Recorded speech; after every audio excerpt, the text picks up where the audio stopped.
Welcome back, everybody, to the Breakout CEO podcast. I'm Jeff Holman, and I am only here because I want to talk to really cool people like Darren Pulsipher. Can I call you Darren Pulsipher or Dr. Darren Pulsipher? I think that's your website. Call me Dr. Darren. That's my moniker now.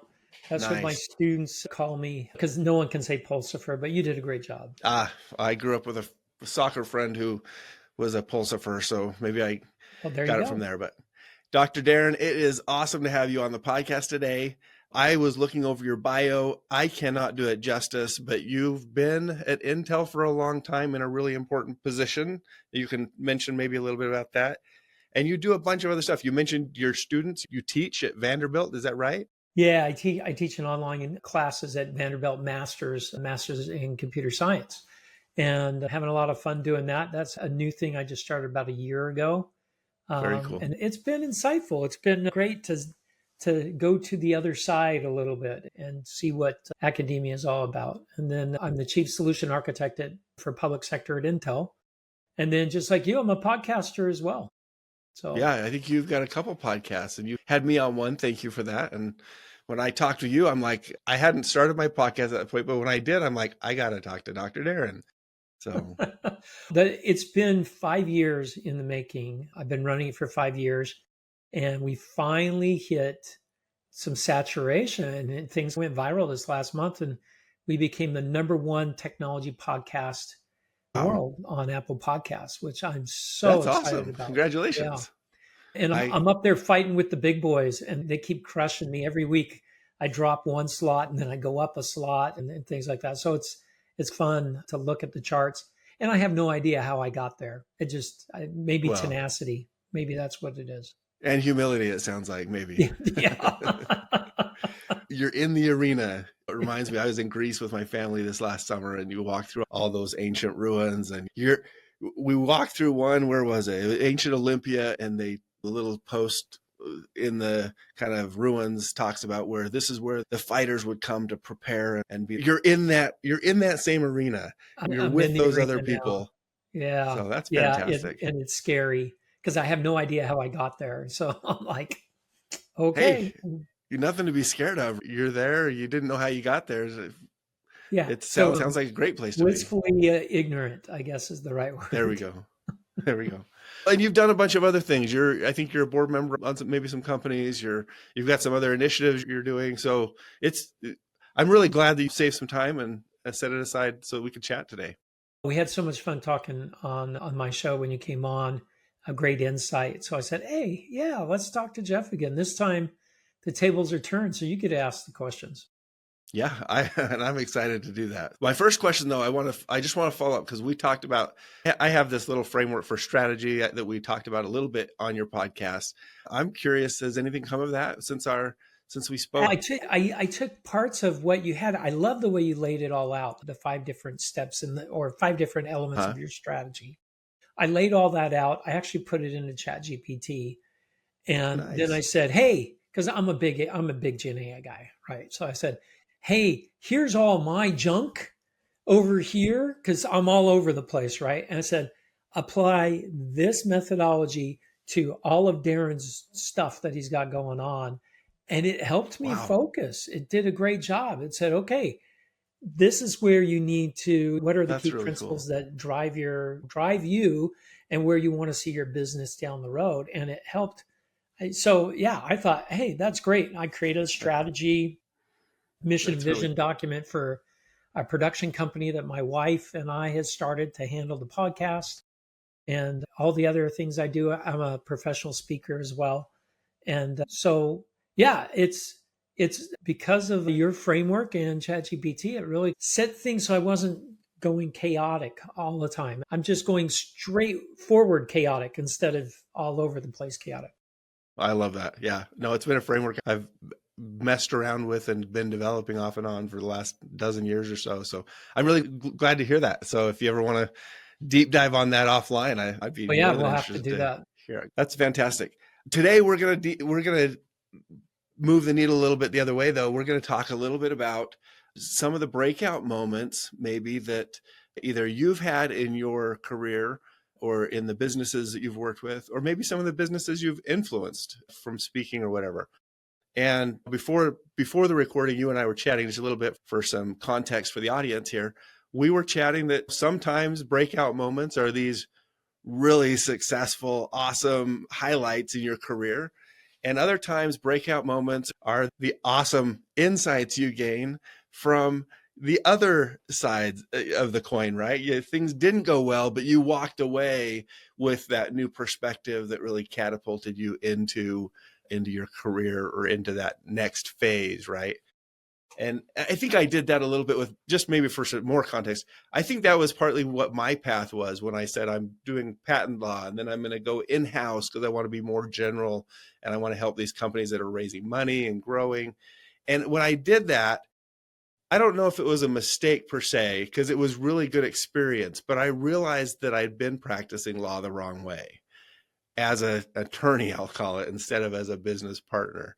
And that really is the insight through that brief period when I was in-house that led me to create the fractional legal team, to create intellectual strategies, the law firm now. And so it wasn't, I don't know if it was a tragedy or a failure or a success, but what we're doing now came out of that rough period, if I can call it that. It's what I chose, but it's maybe not what I expected, but coming out of it really was defining for me. And I'm really curious to hear maybe a story or two, and you can share the successes or the others. Well, yeah, so they're tied together. So when I first started my career, I'm a software engineer by trade. And I'm sitting there as a junior software engineer out of college.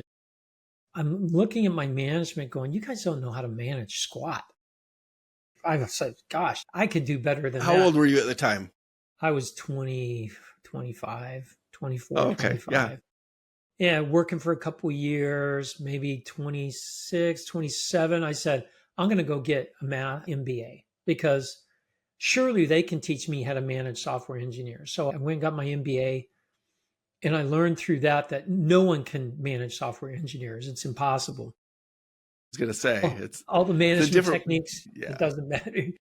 And I'm one of them, right? So I know I'm unmanageable. But that moment when I realized that business schools really didn't know how to deal with highly technical or intelligent workforce, all the business schools had been lined up to have workers 9 to 5. And I was in Silicon Valley during the dot-com boom. You don't work 9 to 5. You work crazy hours and you work on weekends. And sometimes you don't work in the middle of the day because you were up for the last 5 days, whatever the case may be. And that passion drives a lot of people in Silicon Valley and in my industry, software guys. It's a passion thing more than anything. That takes a completely different way of thinking of management. So I took that attitude when I started managing people and eventually became a CIO kind of out of necessity or out of some of my own hubris, frankly, because I was a chief architect at a company and I had developed a technology that helped that company really optimize their testing and building of their software. And I wanted to spin that out of the company and start my own company. I raised money, the whole thing. And was this still in the dot-com era? Dot-com era. Yeah. Dot-com bust. Yeah. Early 2000s, 2002, 2003 timeframe. Yeah, 2004 maybe. In that time frame, raised a good chunk of money to spin this out of this company with the VC arm of the company and a couple other VCs. I said, hey, I've got this all lined up. I got a killer team all put together. And the CIO of our company stopped it. He says, this is too much of a competitive advantage. We don't want our customers, our competition to have it. So, so don't roll it out. I was mad. Yeah, don't roll it out. So I walked into his office with my badge in hand and I put it on his desk. And I said, here are my demands or I'm leaving. And I walked out there without a job. That's hubris. That's not too smart. And when you go home after work that night, you say, oh, honey, by the way, I don't have a job anymore. And then, of course, he slapped me with a non-compete because I was living in a state at the time that was not a right to work state. So they slapped me with a non-compete. And then a friend of mine said, Darren, why don't you come over here and run this IT department for the startup that I have, which Okay. was not high tech. And so what was interesting about that whole thing was I had to take a risk because I felt like I had already maxed out where I was at. Yeah. And then even though I took a huge risk, I also had to look for other opportunities because when you take big risks like that, you also have to be able to pivot as you need to. And that was something I learned through that experience was I was dead set on doing this startup. And I hired lawyers, the whole thing to try and make it happen. And there was a roadblock. It was $1 billion company. They had better lawyers than I could hire. More Right. expensive, at least, right? Yeah, more expensive. Yeah, exactly. So I was at this crossroads going, what do I do? And then a friend of mine said, hey, come run this. Non-high tech. I've been in high tech my whole career. I'm like, no, a juice company. It was a multi-level marketing juice company. I'm like, Okay. come on, this is way below what I can do. So it wasn't based out of Silicon Valley, was it? No, it was not. It was based in the Silicon Slopes before it was Silicon Slopes. It was Yep. in Yep. Lehigh, A lot of that Utah. going on here in Utah for sure. Yeah, a Well, lot can of I that. pause there? Because I'm super curious. Yeah. When you go home and you talk to your wife and you tell her this, because I've got a wife and I've got kids and we've all had these moments. And you also called yourself unmanageable, a word that I've used for myself because somebody labeled me one time with it was ungovernable. Oh, I know you, Jeff. You're ungovernable. I'm like, yeah, that's probably a really fitting word. I don't know if that's quite the same word you'd go for with I would go unmanageable, for but that's a killer word. I think that's a great word because I don't, and I actually want a lot of people that will go beyond what they're told to do. yeah, I don't want to micromanage people. I want people to think on their own, to be critical thinkers. And the whole management style that we're taught in MBA school is all about micromanagement, frankly. yeah, It's, yeah. How do you some of get the the better expected schools are, results, right? yeah, yeah. And you see it in a lot of executives today, especially this whole back to return to office stuff. What? Did you not see the productivity that was happening? Yeah, but people aren't working. They're working for other companies too. And I go, does that matter? Are they getting their work done? The results based management doesn't happen. Yeah, And that's a big problem. It's like butts and seats. They just need to be in the office. Why? because You're not, that's what they're used to. that's what they're used to. So even still today, we don't do a good job. And it's not just America that happens. I see that in Japan. I see that in Europe, in a lot of places all over. But there's still a lot of really passionate people about what they do, and they will jump through hoops for a company as long Yeah, as they get to do what they want to do. And that's why I was unmanageable. But my managers would even tell you my productivity was through the roof because I learned how to leverage technology to make my job easier. And that was a that makes passion of sense. mine, right? So the question I want to ask is for the CEOs out there that have family, because there's this aspect of chaos in startups and we just accept it, right? But when you label yourself as unmanageable or maybe ungovernable, I think from my own experience and my wife's experience with me, that's a dynamic that plays in. It's larger than the office. It's larger than the business. How have you navigated that? Has that been manageable to be unmanageable? Yes, it is. My wife has figured it out. So, Nice. but it's come with some understanding. When you have someone that is an entrepreneur like yourself and myself, we're always going beyond what we get paid to do Yeah. because we're always trying to find a better way to do something. It's not about the money. For true entrepreneurs, it's not about the money. It's about doing something different and new and exciting Yep. instead of I put my time in it at the office today. And a lot of times we need some grounding by our spouse, by our significant other to say, Grounding, you mean, hey, maybe don't be unmanageable all the time. Let's yeah, you have a family, don't forget. And not only that, but come in and say, all right, I need you now instead of, and the kids need you now. And balancing that it can be difficult, especially when you're so passionate about something that you lose track of time. And that happens to people that are like that. Yeah, I think how can you sit and work on that problem for 24 hours? It's been 24 hours? I had no idea. And that's what a lot of scaling CEOs find themselves in by nature and by business, by the nature, personal nature, and by the nature of their role. They end up in that. So it's something we have to navigate, right? So thanks for sharing that. We have some ways of doing that. Like my wife and I, when we go on vacation, we're the best vacationers in the world. We forget that we have anything at all going on.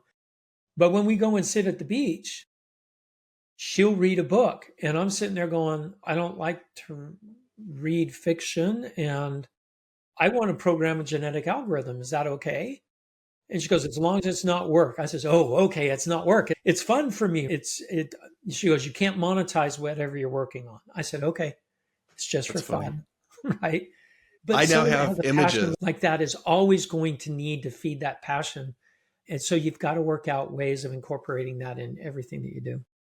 Yeah. I now have a wonderful image of you and I don't know your wife, but you and your lovely wife sitting on a beach somewhere, her reading a book, and you I had a laptop. A laptop, but specifically you're now in my vision, you're programming out your generative AI agent to work on your strategic positioning based on our prior conversation. That's the vision I want to hold in my head right now. That's exactly what it is. Don't worry, I'm not going to monetize it. It's just something I talked to this guy about, and it's just for fun. It's for fun. But you also need to take that time to step back and say, okay, I need some balance for a little bit. We're always unbalanced, but sometimes the balance needs to be more on those personal relationships. So they're extremely important for you to survive, especially for new CEOs and startups. Surround yourself by people that understand and love you regardless, and spend time with them. Don't lose that. Yeah, that makes sense. Thank you for letting me detour on this, maybe a little bit more personal track here. Let's get back. Back to that pivotal moment, though. You have to make your own moments, and sometimes it's staring at you in the face, and you got to just jump. Because I already took that one risk when I put my badge on the table and says, I'm going to do this startup. I said, you can't stop me. They did stop me. Yeah, and it's a big jump. Curled up into a ball and died, right? Yeah. I could have. Instead, another window opened up over here, and I was like, okay, I'll give it a shot. Turned out to be incredible for my career because I was a CIO of a company that grew hypergrowth. When we started, they were doing maybe $3 or $4 million a month. 2 years later, we were doing $80 million a month.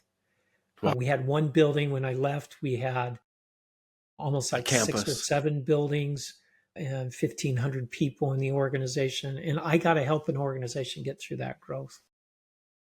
And it was an interesting experience for sure. But 2 years of that, I needed to get back into high tech. Yeah, that's outstanding growth. What kind of pressures did that create for you? Oh gosh, that's where I got all my white hair. It was crazy, right? It was the things that we did were just outrageous just to keep the business going. It was crazy. And I learned how to talk to executives and board members because I answer directly to the board of directors. And so I learned details are not necessary, high level, make decisions. So it taught me quite a bit about working with executives. You don't give them all the details. That's such an important skill. You get lost in the details. So you've got to think strategically. You have to make decisions, and you have to stand behind your decisions that you make. Yeah, no, I think that's one of the things that I took away from my MBA was because I was an engineer and a lawyer, but not necessarily a business person. going and getting my MBA didn't make me a business person, but it gave me the vocabulary to start to become a business person, start to have conversations at the level with the executives and the board members. And there were still times I stumbled and I'm like, oh, I think they're going to fire me after I sit down, but we'll see what happens. No, they just laughed at you after you left the room. That's all. That probably happened too. But it's certainly a skill that you have to, if you're going to be raising money, if you're going to be working with executives, you're going to be the CEO, like you've got to have that skill set, don't you? You do. And part of it is knowing the level of detail that you need to give to them so that they can get what you need from them. Yeah. I'm curious, was there also a lot of political kind of, I mean, there's a lot of position, like pre-game work, right? I say that and I'm reminded my daughter just went to college and she said, Dad, they had this dance and a bunch of girls went over this dorm and did pre-gaming. And I'm like, what do you mean pre-gaming? I'm like, oh, they were drinking. So that's not what I mean. So I want to differentiate from that but in board meetings, what I found out through the process was the executives and the board members, they're just having all these pre-game meetings where they're saying, here's what we want to do. Here's how we're going to do it. Here's what we're thinking, getting the decision buy-in. Was made before you go into the room. 100%. Yeah. I didn't know that the first time I went in. I didn't realize that. Yeah. I learned that the hard way too. And the other thing I learned was the board does not like surprises. Do not come into a boardroom with something they do not know about. Yeah. Because that will always go sideways on you. You want to stack the deck when you go into a boardroom. And when you're asking, especially for money, you need to already have people lined up in there that understand that can support you. And that's the way it's done. It's not one meeting that makes or breaks it. You've got to have it all stacked up. Yeah. These are such important points. I hope I'm not distracting from the main point that you're sharing with us, but I love being able to dig into the expertise here. But that's the whole point I guess I was trying to make. I could not have run that startup effectively without becoming a CIO first. Because I learned so much in that environment with that hypergrowth, with someone else's money instead of mine, and we were making money. Oh, it was growing on trees. It was craziness. But the key that I learned there was how to actually sit in that executive position, which was very different from managing people. I'm now managing organizations. That's a very different skill set than managing individuals. And it took some time for me to figure out the management up. The management down, I got that. But when I went in there, I already knew how to do that. And my team would say that. Darren knew how to manage. He knew how to get us all rowing in the same direction and did that. It was the managing up part that I hadn't figured out until I had been in there for about 6-7 months. And then I went, okay, I'm starting to get the groove of this, starting to understand how this works. Some people call that politics, and in some respects it is. Which one for a scaling CEO, a CEO who's maybe made it through the first trenches, they've gone that 0 to 1, they've built a team, they've got steady revenue, and they're like, okay, we've maybe mostly nailed our business model, our product, our team is good or good enough. Let's scale this thing. Is it the managing down or the managing up from your perspective that is more important, or is managing up once you get past that point? Once you've built a killer team and you're all rowing in the same direction, they all understand the strategy, it's that managing up that's the difficult part. And most founders, and I think you'll see this, you probably learned this in MBA school too, most guys that start a company can't take it all the way to $1 billion company. Yeah. Do you think that's a direct factor from not being able to manage up? They get through the managing down phase, but when they start to have to manage up, it's that just different skill set. You think that's the transition point possibly? I think it is. And there's very few people that can do it. Very few, but there are some that can. But history's rife with a whole bunch of founders that were pushed off onto the side. Yeah. And other people have come and run the companies. So it's important that you have to decide who you want to be as a founder. Are you the visionary? Are you the one that has the vision moving forward with new product ideas or new ways of doing things?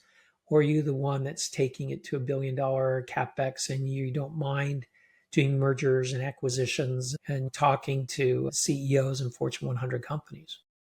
So for the scaling CEOs who's in that situation or maybe facing that, well, like, should they be like from your perspective, should they start to identify some of the maybe signals that they're reaching that point? And if so, what would those signals be, do you think? Oh, that's the hardest part because you don't know, right?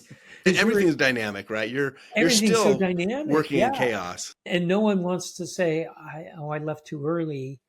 No one ever wants to say that. There's a couple examples of that, of some people, like one of the founders of Microsoft left early, right? And there's a list of them out there. But so this one's a tough one. Maybe some introspection, or here's probably the best advice I would have: find a mentor outside of your industry. Okay, so not one of your directors, not somebody you're reporting to. Don't ask them necessarily, Or right? anyone that you compete with.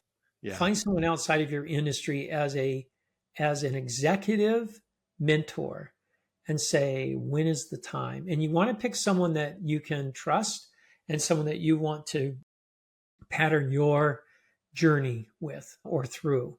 If it's a visionary, then match yourself up to a visionary, but you've got to decide who you want to be in the end. And if it's all just about money, you're going to fail. Yeah. Yeah. You got to take the passion, why you started something in the first place. You got to take that passion and figure out what you're going to do with it. Is it the passion that I'm bought in with, or is it building something big? If it's building something big, now you're an executive that can grow it. If it's because it's a passion play of yours, and you're not the right person to grow You're not beyond. going to scale that thing to the moon. That's got to be tough, because a lot of CEOs, the ones I work with, I'm sure a lot that you work with, they have to be so locked in that they are achieving it's hard to see the themselves. business. What's that? It's hard to see themselves.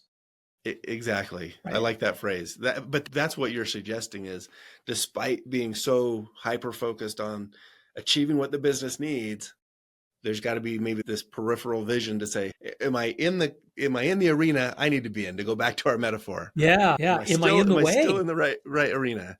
Yeah. You could be in the way of making it big. I've seen that happen before too.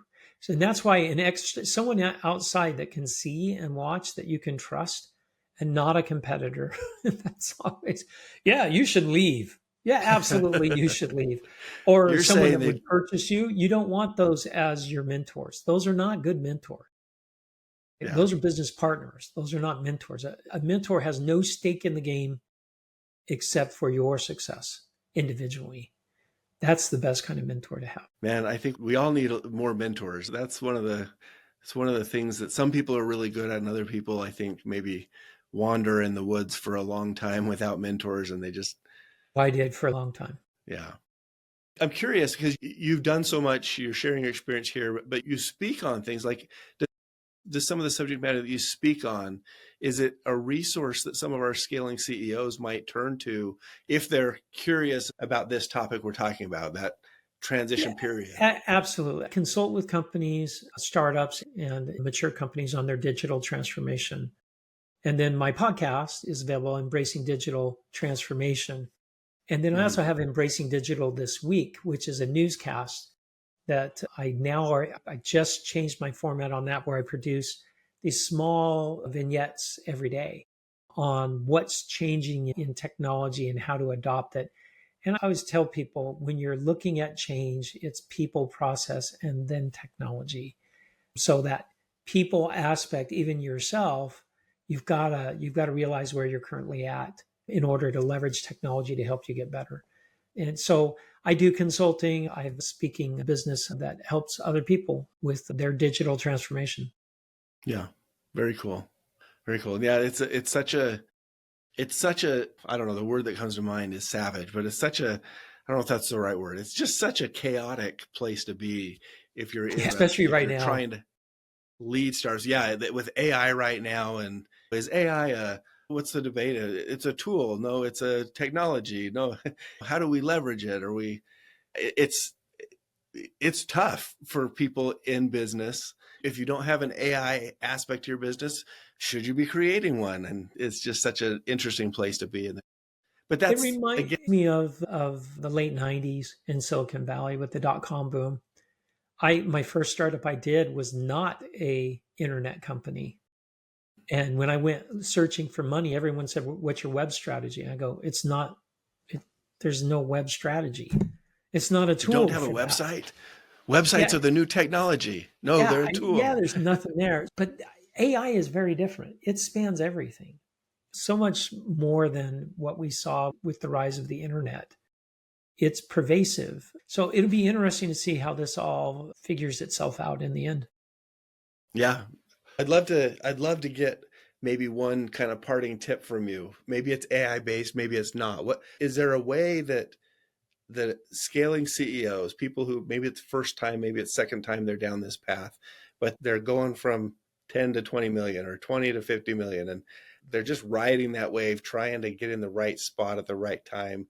Is there a way to leverage AI really, like, truly to their advantage? Like, not just the company's advantage, but as The a individual. CEO. Yeah.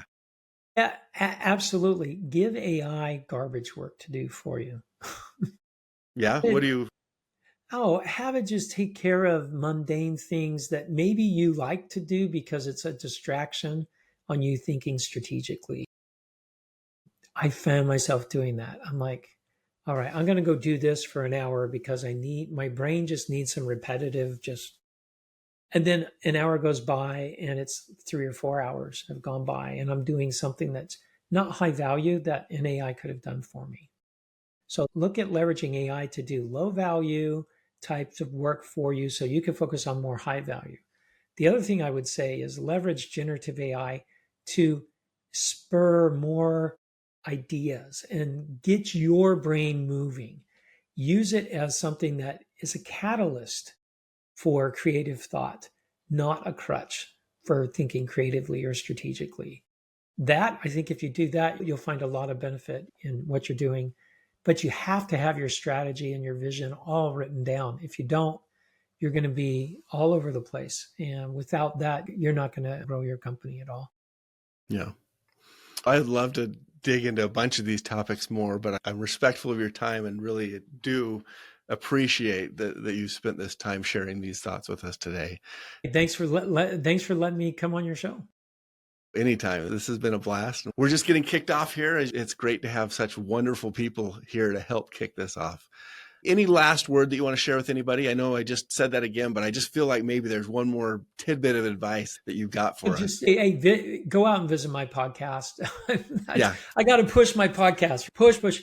I would just say, just go out there and embrace. I would say, embrace the digital revolution. It's here.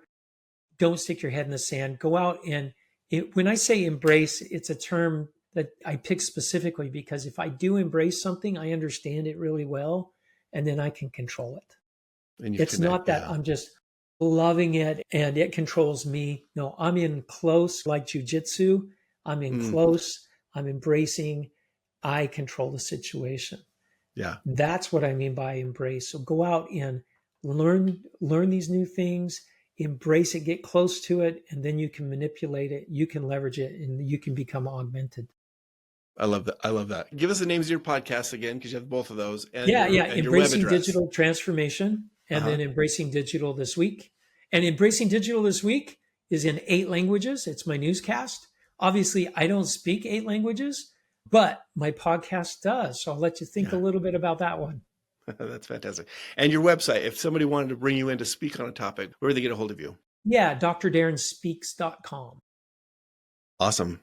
And we'll put that into the show notes and share that with the audience. All right. Hey, thanks a lot, Jeff. Yeah, Dr. Darren, thank you. It's been an absolute pleasure having you. And thanks to our audience of the Breakout CEO. We're so glad you're here to listen to us and hopefully take a few insights away from the conversations we're having. See you next time.